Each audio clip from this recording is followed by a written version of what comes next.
धिगार्था कष्ट संश्रया, धिक्कार छ यो धनलाई, धिक्कार छ। कुरा एकजना सन्तको, उनी सहर नजिकै एउटा कुटीमा बस्थे।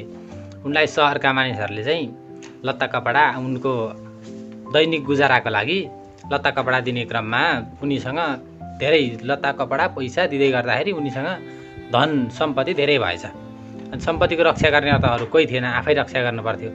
अनि उनले चाहिँ धेरै समय, लामो समयसम्म चाहिँ त्यो धनको रक्षा गर्दा गर्दा उनमा चाहिँ वैराग्य उत्पन्न भएर, त्यसै पनि ऊ सन्यासी वैरागी नै थिए र पनि उनलाई धनप्रतिको वैराग्य उत्पन्न भएर चाहिँ उनले एउटा श्लोक कल्पना गरेछन्।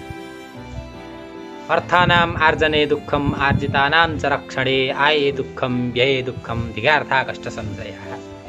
अर्थानाम आर्जने दुःखम, यो अर्थ सम्पत्ति कमाउनलाई पनि दुःख छ। आर्जितानां च रक्षणे, आर्जन गरिएको सम्पत्तिलाई रक्षा गर्न झनै दुःख छ। आये दुःखम व्यये दुःखम, कमाउन पनि दुःख, यसलाई खर्च गर्न झनै दुःख। त्यसैले यो धनलाई धिक्कार छ, यो धिक्कार छ।